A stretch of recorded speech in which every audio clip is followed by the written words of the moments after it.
Bonjour, alors comme promis, je vous présente aujourd'hui la maquette de Star Trek Discovery de l'USS Enterprise. Pour ceux qui ne le savent pas, j'ai un tout petit peu spoilé, mais à la fin de la première saison de Star Trek Discovery, l'USS Enterprise apparaît devant l'USS Discovery et fait la jonction finalement entre l'équipage du Discovery qu'on a appris à connaître dans la saison 1 et l'équipage de l'Enterprise, qui est en fait l'équipage du capitaine Pike. Kirk n'est pas encore aux commandes, mais par contre, quelqu'un devrait être dans l'équipage de l'Enterprise, et c'est Spock. Et on a déjà appris que Spock était donc, entre guillemets, le frère de Denham, l'héroïne de Star Trek Discovery, puisqu'elle a été adoptée par Sarek, le père de Spock. Et la série de Star Trek Discovery saison 2 tourne quand même un peu beaucoup autour de la relation entre Denham et Spock, mais je vous en révélerai pas plus. Quoi qu'il en soit, donc on a le droit là encore une fois une nouvelle version de l'Enterprise, mais une nouvelle version de l'Enterprise, j'allais dire série originale, une sorte de version hybride de l'Enterprise tel qu'on aurait pu le découvrir dans la série originale des années 60, mais c'est pas cette Enterprise là. C'est également un Enterprise qui revient sur un design un petit peu plus classique, tout en prenant compte de l'évolution de l'Enterprise, notamment des films de J.J. Abrams.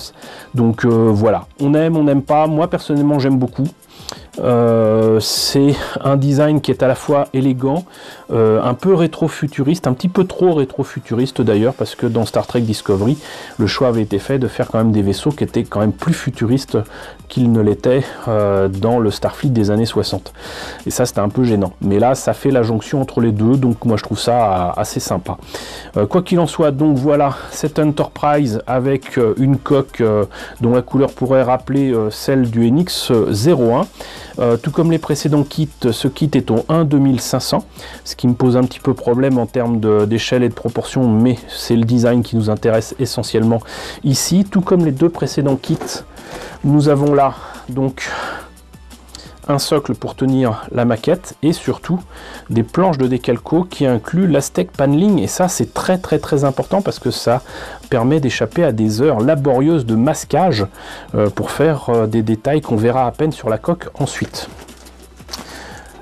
Autour de la maquette donc d'autres vues du vaisseau monté et peint, et bien monté et peint en plus, franchement c'est un plaisir pour les yeux. Voilà. Et par contre, apparemment, ils s'étaient trompés à l'arrière, puisqu'ils ont rajouté un petit autocollant pour dire, bon bah voilà, la maquette fait 192 mm, à savoir à peine 20 cm. Alors que au départ, ils avaient mis exactement la même longueur que pour le Discovery, ce qui prouve que l'Enterprise est plus petit que le Discovery. Voilà. Donc,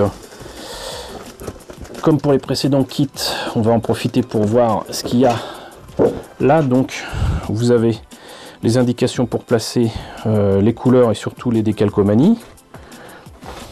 Hop, ça c'est bien trouvé je trouve. Et maintenant on va pouvoir passer à l'intérieur de la boîte. Alors la notice, voilà. Donc on commence par les moteurs avec pas mal de pièces transparentes pour permettre éventuellement l'éclairage de ceux-ci. Voilà, donc pour moi ça ressemble plus au moteur Warp du NX-01, mais c'est pas pour me déplaire. Là la soucoupe avec quelques éléments qui pourraient rappeler l'Excelsior. Là cette partie là c'est assez étrange puisque l'Excelsior devient l'Enterprise B dans les films. Là le second doriole qui reste tout à fait classique entre guillemets. On réunit le tout. Et a priori, donc là, il est conseillé éventuellement, si on veut profiter au maximum des calcos, pas se compliquer la vie, à mettre de l'assouplissant. On peut enlever les détails, les gommer en limant si vous voulez. Mais moi, je le ferai pas. Très sincèrement, je le ferai pas. Donc voilà. Là également, même si on les voit pas, on voit la taille des planches de décalco, c'est assez impressionnant. Ici, donc, les pièces transparentes, et pour mieux voir ce que ça donne, je vais ouvrir l'autre sachet pour qu'on voit le reste des pièces. Donc le socle, là la soucoupe, mais là pareil que pour Discovery, je suis assez étonné de voir tous ces flashs là. Mais la soucoupe, vous voyez, bon, c'est normal, c'est du 12500, mais c'est quand même nettement plus grand que la soucoupe de l'Enterprise ou un 2500 TOS. Normalement, c'est à peine plus grand que ça, hein. Donc c'est 2 fois trop grand, je dirais. Mais les détails sont là. C'est assez sympathique. Et ça m'a l'air quand même assez bien foutu. Voilà. Par contre, presque 25 € pour ça, c'est un peu cher. Parce que là, pareil que pour le Shenzhou, très sincèrement, on peut en mettre 3 là-dedans, hein. On peut en mettre 3. Mais je comprends. Et puis surtout, à mon avis, Polar Lights n'a certainement pas pris le risque de faire des millions d'exemplaires de ces maquettes. Donc il y en a peut-être que quelques dizaines de milliers. Donc peut-être même moins. Donc je pense que ça vient de là, quoi, ce prix, cette économie. Mais reste que donc je suis bien content d'avoir ces maquettes là. Et je suis bien content de vous les avoir présentées. Donc pour rappel, Star Trek Discovery, c'est certainement encore disponible sur Netflix. Profitez-en tant que vous pouvez. Si vous n'avez pas vu les 2 premières saisons, je vous les recommande. La 3e saison ne devrait pas tarder à apparaître. En tout cas, c'est une chance qu'on ait eu ces 3 maquettes de Star Trek Discovery par Polar Lights. J'espère en tout cas que la présentation de ces kits vous ont intéressé. N'hésitez pas à me dire dans la section commentaires ce que vous en avez pensé, ce que vous pensez de Discovery. N'hésitez pas à liker, n'hésitez pas à partager, n'hésitez pas à vous abonner si ce n'est pas déjà le cas. Coucou aux abonnés qui nous ont rejoints dernièrement, bienvenue ici. Coucou aux grands anciens qui me suivent désormais depuis 4 ans.